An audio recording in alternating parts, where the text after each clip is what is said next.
Hey, everybody. It's Dr. RJ Verwain, licensed clinical psychologist and burnout strategist.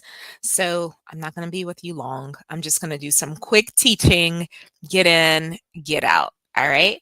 So, today we'll be talking about the psychology of overthinking. How many overthinkers do I have out there? I am sure I'm in great company with the overthinkers, team overthinkers. But we're going to talk about how you can stop overthinking, why it happens, and then how we can do something about it. Because if you've ever worked with me before, or if you've ever heard me speak, you know that I'm all about the solutions and not difficult, complex solutions, but solutions that you can take away and use like right now and then use it on a regular basis. The good news is that your brain is not broken, right? It's just busy. And so I want to show you why smart people struggle the most with overthinking. Let's get right into this. So, this is not about shaming yourself, it's about understanding your brain.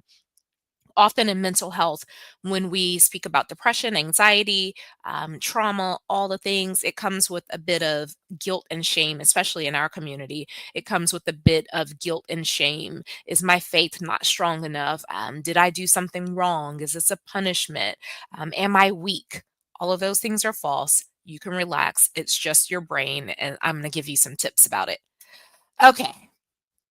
So, if you've ever replayed a conversation in your mind over and over, hours and hours after it happened, you are in good company.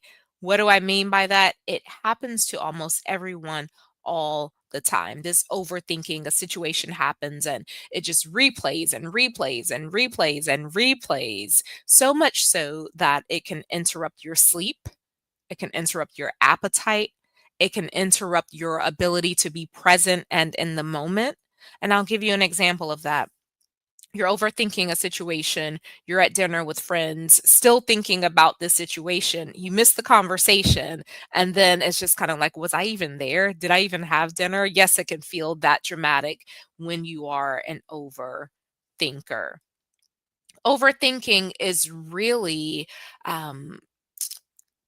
it's like your brain being hyperactive. So the front part of your brain, and we'll talk about this, your frontal cortex, so your prefrontal cortex wants to solve problems. Your old school part of your brain, your limbic system, wants to survive. And so there's this constant battle between the new school part of your brain, which is your prefrontal cortex. It's where the problem solving happens. It's the part of the brain where language can actually occur.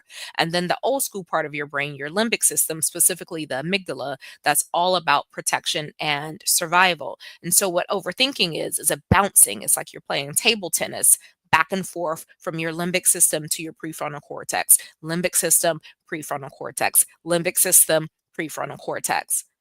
And you can imagine that that can be exhausting to your brain. No worries, we can do something about it. We also call this overthinking analysis paralysis.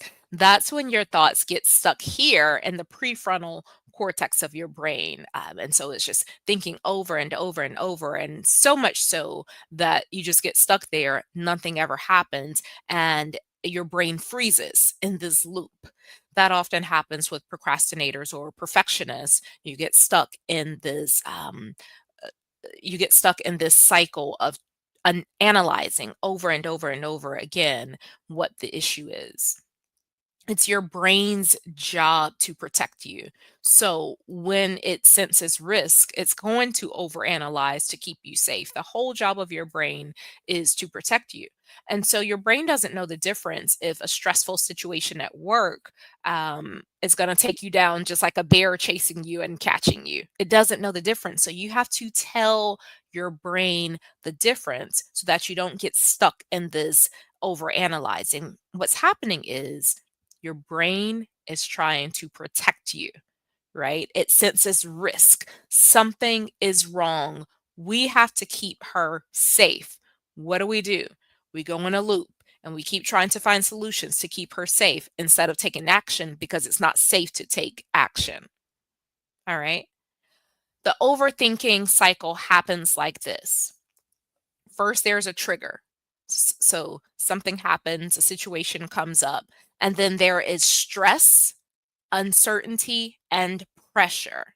This is important to note because when we talk about how to fix it, you're going to want to know the overthinking cycle so that you'll know where you can intervene. You'll know where you can say, nope, I'm not going to overthink. I'm going to come here. So, the first part, if you're a note taker, the first part of the overthinking cycle is the trigger, which comes along with stress, uncertainty, and pressure. After the trigger, there's the thought flood. There's all of these thoughts coming in. What could be happening? It's the what if, what if, what if, what if, what if, right? What really just happened? The what ifs, I would say, are the biggest cause of anxiety in smart people, high performers, because you're aware of so many situations that could happen. Um, you're aware of, well, if I do this, and if I do that, then that. But last time I did this and this happened, and it's like a loop over and over and over. And if you have ADHD or diagnosable anxiety, this like multiplies exponentially and it can become debilitating. So, what's the first part of the overthinking cycle, class? Trigger. And your trigger comes along with stress, uncertainty, and pressure. Next is the thought flood. It's the flood of thoughts. It's the what ifs that come in. The third part of the overthinking cycle is emotional discomfort. Now, with the trigger, when I talk about stress, I mean bodily stress. Like your physical body is under stress. Your heart rate increases, your glucose goes crazy, your pupils may dilate, your hearing may be extra sensitive. All of these things are happening. When I talk about emotional discomfort, that's your feelings. What are you feeling when the trigger happens, when you start to overthink? Are you feeling abandoned? Are you feeling embarrassed? Are you feeling incompetent? Are you feeling afraid or sad or doubtful? Like, those are the emotions that can come in. Are you feeling angry? Like you tried it, right? Who don't get me messed up just because we're around this boardroom table. So, what's the emotional discomfort that comes along? Overthinking cycle, trigger, which comes along with your physiological stress, your bodily stress. And then there's your thought flood, the what ifs, what ifs, what ifs, all the different thoughts that come into your brain. And then there is your emotional discomfort. That's your feelings. What feelings are you having? It's so important to know your feelings, right? And to know the different layers of feelings. Often we just think of feelings as mad or sad. But there are so many layers and different ways to describe what we're feeling. And when you're able to do that, it's almost like a little superpower. You can say, "No, I'm not sad. I'm disappointed," because those are two different responses when you're sad and disappointed. Or, "No, I'm not angry. I'm hurt." Right? So knowing your feelings, knowing all of your feeling words gives you a little superpower, it gives you a little oomph for communication. When I think about communication, this has nothing to do with nothing, but I just want to share this. I do a lot of work with AI, and when I'm giving the prompts, it has made me such a better communicator because I'll give a prompt and it'll give exactly what I asked for. And I'm like, that ain't what I said, but it is exactly what I said. And so when you're thinking about your feelings and your ability to communicate, you want to be able to give correct prompts to the person you're communicating to. So, the overthinking cycle, first, there is the trigger. This trigger comes with bodily stress or physiological stress. You can feel it in your chest, you can feel it in your head, your stomach may get a little queasy. That's your bodily stress with the trigger. Next, in the overthinking cycle, there is the thought flood. That's the what ifs that come over and over and over and over. Then there is the emotional discomfort. What are you feeling? Next, there is temporary relief through control or worry. Now, this is where it gets good. This is why we get stuck in the cycle because worrying can feel good, right? It gives you this false sense of if I keep running this back over and over and over in my head, then I have some control. And that's not true. It's just a temporary relief. It's like this burst of adrenaline and dopamine when you start this worry cycle. It will not last, it will wear you out, and then it breaks down your ability to actually problem solve because it's exhausting. It just keeps going and going and going. You get a temporary relief because it feels like you have a solution. Worrying is the solution. Worrying makes you feel like you have control. And then after that, it repeats over and over and over, hundreds of times a day. So think about that. That's why at the end of your workday, you're like, "Ooh, I'm so tired. I'm exhausted." Because you've been in this overthinking cycle all day long. And if you're like a lot of high achievers, you work after you're supposed to be working, you have your laptop open, you're supposed to be done. Really, you're just stuck in an overthinking cycle, trying to grasp at something that you can control.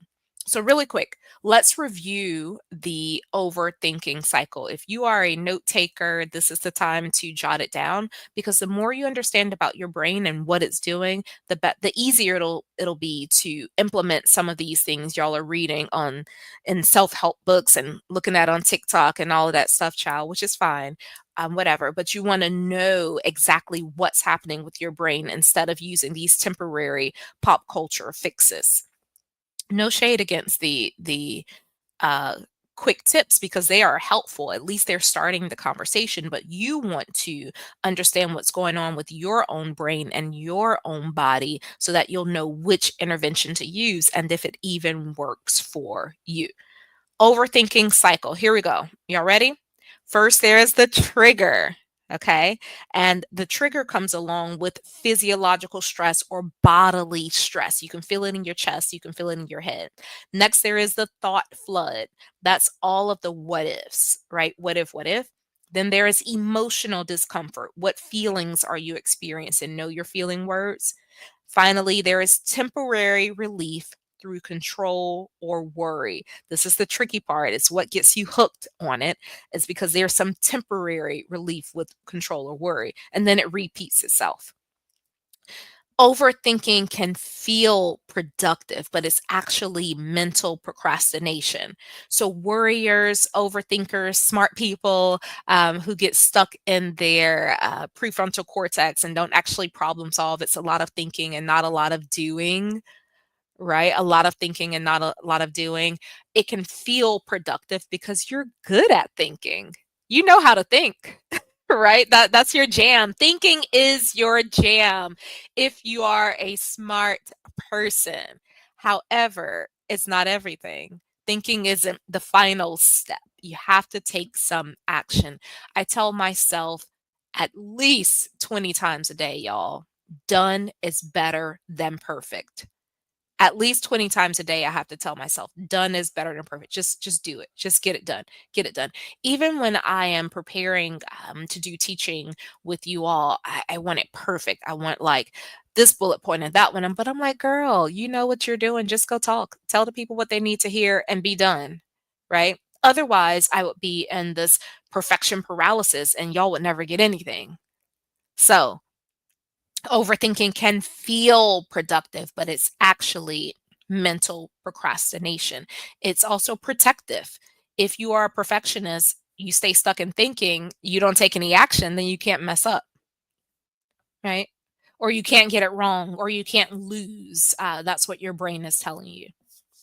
So let's talk a little bit more about the different parts of your brain. And again, the reason that this is important is because when you are reading self help and on social media and looking at these quotes and saying, they're talking about me, you want to make sure that you apply them appropriately. I think it's fine. There's time and place for everything, but everything is not for you. Everything does not apply to you. You have to understand your own body, your own brain, how it works, so that you will know what applies to you.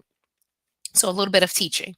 The brain, you have your limbic system, old school part of your brain. It The only job is for you to survive. That's where your amygdala is. That's where all the feelings happen. You have your prefrontal cortex. That's your fancy part of your brain. That's the planning part of your brain. That's the brain that says, it gives you logic. Let's get things done. So, uh, limbic system, emotion, prefrontal cortex, logic. They're both important. They are both needed. You just don't want to get stuck in one or the other. When I teach mindfulness to my clients, we focus on the wise mind, the synthesis of both your emotional mind and your logical mind, put them together so that they can work some magic. The amygdala automatically says danger, something is wrong. Now, often we tell ourselves something is wrong and there's danger when there's really just a complex situation that we can figure out. Right? It's a complex situation we can figure out. The prefrontal cortex says plan, when sometimes we just need to take a little breather and sit back, right? It'll say plan. We need to chill a little bit, take some deep breaths, put our feet in the soil, hug a tree, do all the things in nature that brings your body back to its natural state. So, okay, I usually hydrate before, but y'all give me a second. This changing seasons is bothering me. Okay, sorry about that. So here we go. The amygdala says danger, the prefrontal cortex says plan. Now, this is how decision fatigue happens and the dopamine burnout. You all know what dopamine is. We talk about it all the time. It's that feel good hormone, a neurotransmitter that it just makes you feel good. It's like a natural feel good thing. And it can pop up even when you're worrying.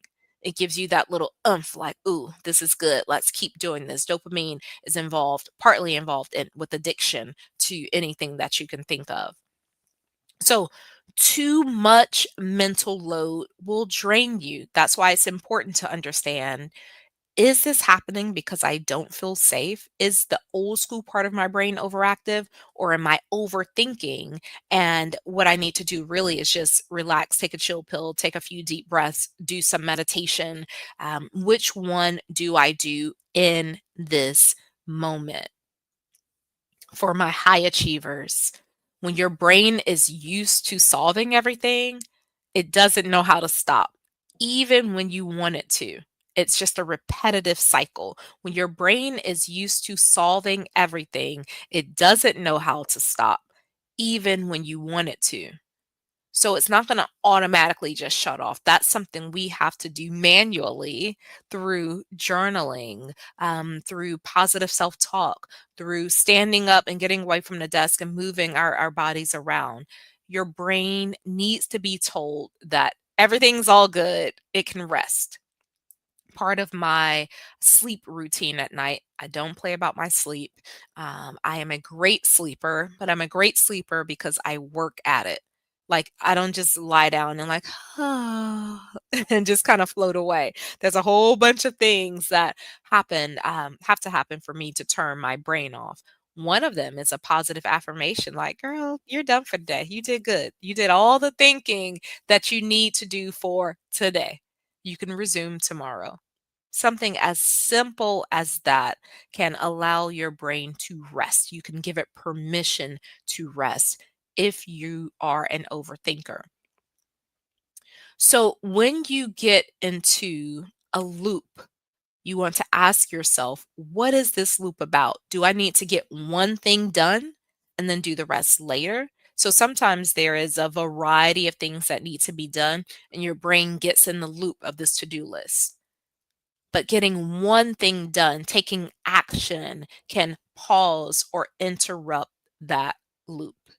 All right. So we're going to talk about solutions and then I'm going to get up out of here. Okay. How to interrupt your loop. First, you want to think about what exactly is going on. So analyze your loop. That's going to be your first step.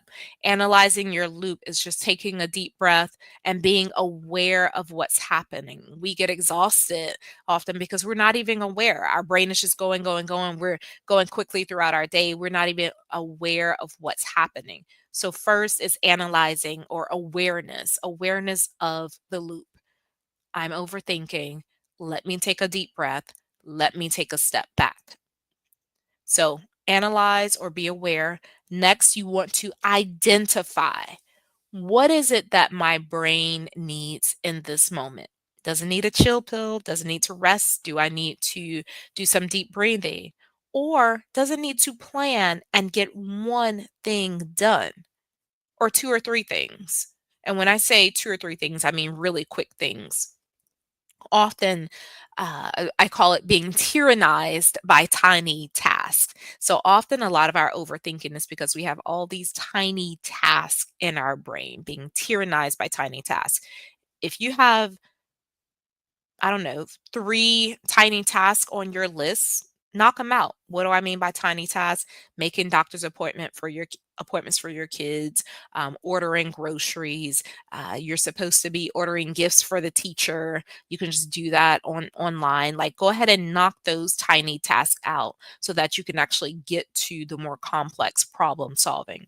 So, how to get out of this loop?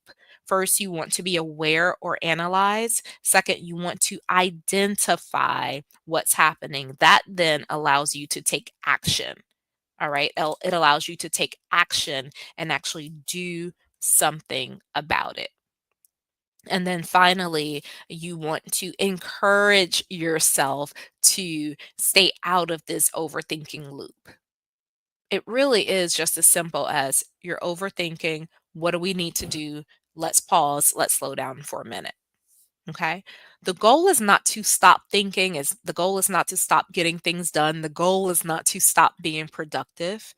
This actually allows you to be more productive because when your body feels safe, your mind follows. When your body feels safe, your mind follows. This is why deep breathing, box breathing, all the things I talk about on Instagram and all the places, that's why it matters. And so you want to teach your brain boundaries. Tell your brain, we're not about to think about this at the end of the workday. It's done. It's done. You've done all the thinking that you need to do.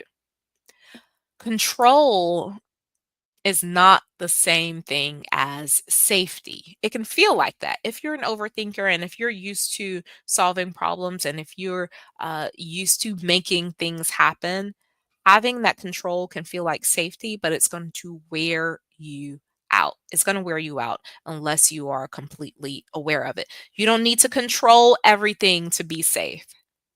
Right. Safety is in the ability to endure. Your safety is in your endurance, not the control. Um, so this is it. We're at the end. Overthinking is a brain habit, not a personality flaw. You can retrain your mind to regulate. And of course, therapy can help with that. So think about how to retrain your mind. You can use self help. You can, read here and there. But for your individual issues, your individual problems that come up, it's helpful to have a therapist to walk you through those things. Again, overthinking is a brain habit. It's a brain issue. It's a brain habit. It's not a personality flaw. There's nothing wrong with you. And you can do something about it. Often we'll identify ourselves as anxious or overthinkers because it kind of takes us off of the hook of doing something about it. But you can definitely do something about it. All right, I'm looking at the comments. I see y'all taking your notes and all the things. This is it. I'm going to love you and leave you. Done is better than perfect. You got what you needed. I told you what you needed to know. And that's pretty much it. Come hang out with me on Instagram. Let me see if I can find it's just AskDRJ at Ask Dr. RJ. I usually have it where I can find it. If you are one of those high achievers, overthinkers, all the things, just come over to my website and let's schedule some time to talk. If you find that that's you, or if someone on your team, if you're a decision maker or someone on your team is having those issues, or your team in general needs a quick training because they're stuck and they're not getting things done, just come on over to my website and we can have a chat about it. And I think that is everything. I'm just looking through my notes. Okay, here we go. This is not supposed to be a all right, anyhow, come hang out with me on Instagram at Ask Dr. RJ. Okay, I did it in 25 minutes. I told you everything you need to know about procrastination and overthinking. Again, I'm Dr. RJ Verwain, licensed clinical psychologist, burnout strategist, and I help busy burned out executives eliminate stress, anxiety, and burnout so that they can live their best balanced lives. And I try to walk it like I talk it as much as I can. I shouldn't say try. I walk it like I talk it as often as possible to be an example of what it is I'm teaching. Thank you so much for spending time with me. If you're watching this live, thank you. If you're watching this later, thank you. And let's stay connected. RJ, you say there is an art to balancing burnout. Absolutely. So burnout is when we're constantly going, but we're getting nowhere, right? Constantly That running hamster and wheel running. effect. That Yeah. hamster wheel. And I see so many women stuck there. They're overworking and not getting any rest. And so I came up with a framework called the Art of Balance. Okay. The A is for authenticity, R Okay. for relentless rest, and T is for time consciousness. Gotcha. Let's talk just briefly about authenticity.